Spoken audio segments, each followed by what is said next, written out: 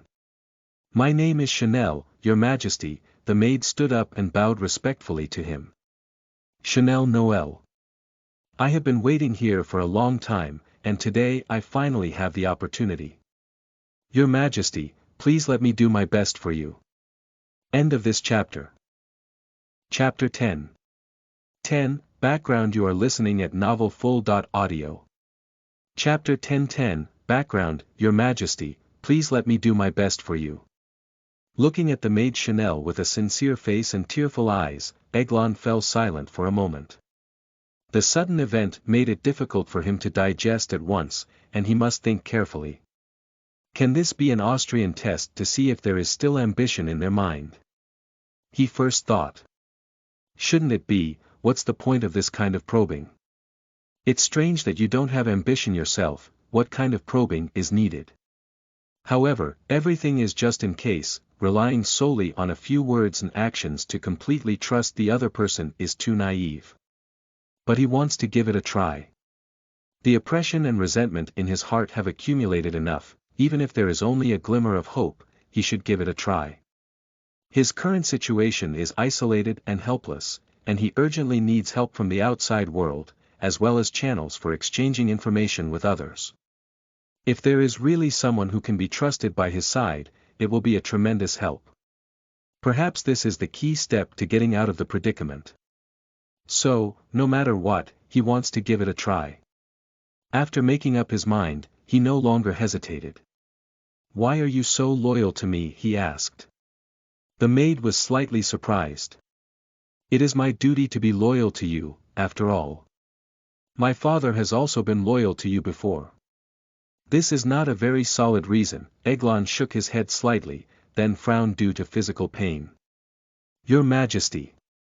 Seeing his painful expression, the maid quickly bent down again and supported his shoulder.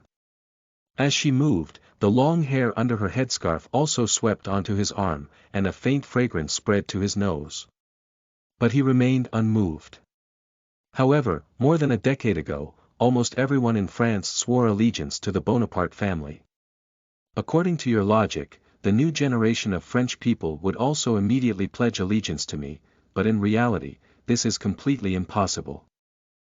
Eglon looked coldly at Chanel's face. What is the reason that drove you so loyal? What made you insist on running from Bavaria and waiting for so long before coming to see me? In theory, you should not have received the grace of the Bonaparte family. Under Eglon's questioning, Chanel clearly became embarrassed. You. Don't you believe me? She asked cautiously. I am willing to believe you, but the premise is that you have to persuade me, Eglon replied. Come on, what do you want? What reason are you loyal to me? The maid did not answer. Under the cold light, her fair face was almost transparent, emitting a translucent light, looking a bit pitiful. Do you want a monetary title, or is it purely for the sake of so-called glory? If it's the latter, I advise you not to take risks just because of a momentary heat, which is meaningless and very dangerous for you. Eglon continued, if you want a monetary title, then I don't have anything to offer you now. I can't promise anything to you. I don't want any of these things, I only have one purpose, Your Majesty, Chanel replied softly. What? In order to seek revenge, Your Majesty. Chanel's eyes lit up with a hint of starlight, but there was a hint of blood in her tone. I need someone to pay for the life and blood of my whole family. Agleton came to a halt. You just said your father died in 1815, did he die in Waterloo? He asked a moment later.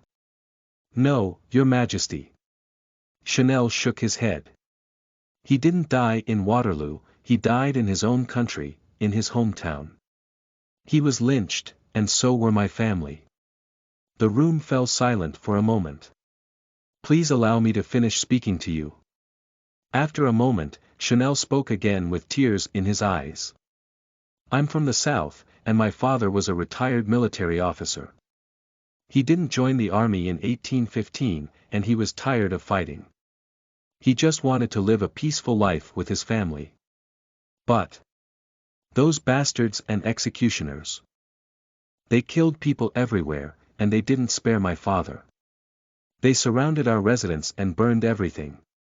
My parents, brothers, neighbors, and relatives all died. Only one aunt managed to escape with me.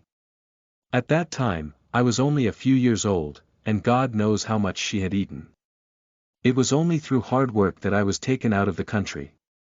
Fortunately, His Highness Urin took us orphans and we managed to settle down. My aunt passed away soon, and before she died, she told me that we must seek revenge and never forgive those sinners. Then, she lifted her head and looked at Eglon, her eyes shining with undisguised blazing flames. That is the light of revenge, that is infinite hatred. Your Majesty, we will reclaim the empire. We must kill them all and drive them to extinction. Do you think so? Eglon did not answer immediately. He believes that what the other party says is true. After all, if anyone could rely solely on their acting skills to show such a real and terrifying hatred in front of them, then she would definitely be one of the best actors in history. Such a powerful person would be a genius to settle down in the palace and become a maid. So, according to her account, her entire family died in the retaliatory massacre of Napoleon's elements by the Royalists in the South in 1815. 1815 was a disastrous year, when the Royalists ruled France. After Napoleon's landing, he rebuilt the 100 Days dynasty, and then the Royalists fought back. Political chaos inevitably brought chaos in order. After Napoleon's defeat at Waterloo and the second collapse of the empire, retaliatory massacres occurred in multiple parts of France. Some were bandits and some were royalists, but they were equally cruel and merciless. This is described in Alexander Dumas' The Count of Monte Cristo. Chapter 44 of the original text. Yes, my lord, please forgive me, but as you will soon know, what I say is so provincial that it cannot be further reduced. At this time, the famous massacre in southern France occurred. There were 2 or 3 tributaries of bandits, called the Draconians, the Duchess, and the Graffins, who openly and secretly killed people. Anyone who was suspected of being part of the Napoleonic party by them was in danger of being killed. You must have heard of this massacre, Your Excellency. I vaguely heard that I was far away from France at that time. Let's continue. As soon as I entered Nîmes, I could be said to have stepped into a pool of blood, because every step I took would encounter a few corpses, and those murderous bandits were still killing, looting, and setting fire everywhere. Seeing this scene of killing and destruction everywhere, I was frightened. Not for myself, I was just an honest Corsican fisherman, nothing to be afraid of. On the contrary, it was the most favorable time for us smugglers, but for my brother, who was a soldier from the Empire era and had just returned from the Loire army. With his uniform and shoulder badge, he was enough to make people worry everywhere. I quickly go find the innkeeper. My speculation is too accurate. My brother arrived at Nîmes the evening before and was stabbed to death at the door of the house where he wanted to stay. I tried my best to find the culprit, but no one dared to tell me their names. They were really scared. To be fair, the massacre did not last long. Although the Bourbon royal family disliked the Revolutionary Party and the Bonapartists, they also did not want to see the chaos of order in France, so they quickly stopped the massacre and restored order. Furthermore, when the special envoys of the Revolutionary Party killed nobles, rebels, and later, counter-revolutionaries, they were also merciless and often committed murder. In a sense, the 30 years of the Great Revolution were like this, with no forgiveness, no killing, and repeated counter-attacks, ultimately creating an era of bloodshed. So, for most people, this is just a minor episode in history, a nightmare that has been forgotten and must be forgotten. However, for a certain group of people, they have lost everything. Chanel's family is one of the victims in this little episode, right? She was full of hatred and wanted to seek revenge, but as a weak woman, she was absolutely powerless. Therefore, she wanted the restoration of the empire, to use its power to launch another counterattack and send all those enemies to hell. She doesn't care who is right or wrong, who started first and has the most reason to kill. She just wants to pay for her family's blood debts. In this regard, she hopes for the restoration of the empire more than anyone else. That is to say, she is a trustworthy person, and she is where her hope lies. So Your Majesty, you are my only hope. Chanel's words also pulled him out of his thoughts. You can definitely restore the empire, I firmly believe. So I beg you, believe me. Okay, I believe you, Eglon finally nodded slightly. I hope to get your help, Chanel. Chanel opened her eyes wide, and for an instant, the intersecting grief and ecstasy twisted her beautiful face. Your Majesty. She knelt on the ground almost recklessly, thank you. Keep it down, Eglon stopped her. Now is not the time to get excited. Tell me what's happening now, how long have I been unconscious? What happened during my coma? You were sent back to the palace in the morning, and now you have been in a coma for a night. The imperial doctor checked your wound and finally saved you with medicine. Chanel calmed down, and then replied in a low voice, Your Highness Royal Highness Princess is very sad. She has been with you all day, and tears almost never stopped. At night, everyone finally persuaded her to go to rest. When she left, she was afraid that no one would look after you, so she left me. So this is what happened. Eglon finally understood. He never expected himself to do such a heroic thing. Perhaps what he said to the princess at that time was not entirely a lie. In this place, lacking friends, he really doesn't want to see his only friend leave. Perhaps even more than just being friends, the endless weariness and hunger suddenly made him feel uncomfortable. I'm hungry, please find me something to eat. Okay, Your Majesty. Chanel stood up. Wait. From now on, you are not allowed to speak French to me or call me Your Majesty, even when two people are alone. Eglon ordered, the more you form a habit, the easier it is to slip your tongue. I understand, Your Majesty. Chanel smiled, his original painful and sorrowful expression swept away. I just said that tonight. After speaking, she walked out of the room and brought back a bowl of broth. Please open your mouth. She pulled up a chair and sat next to Eglon. Then, she carefully fed the broth into Eglon's mouth. It has to be said that although she is not very old, she is indeed quite professional, and under her service, Eglon feels very comfortable. Thank you, he whispered in gratitude. No need to thank you, Your Majesty. It's my honor to serve you. Chanel smiled and then felt that it wasn't right. No, Your Highness. I'm sorry I made a mistake again. Do you think I can truly become Your Majesty the Emperor? Eglon's mind flashed this question, but he didn't ask it. Sometimes, people need some persistence to survive. If she believes today that the empire cannot be restored, then she may suffer a mental breakdown in the second. So even for self-deception, she would fervently believe that the empire would definitely be restored and that the day of revenge would come.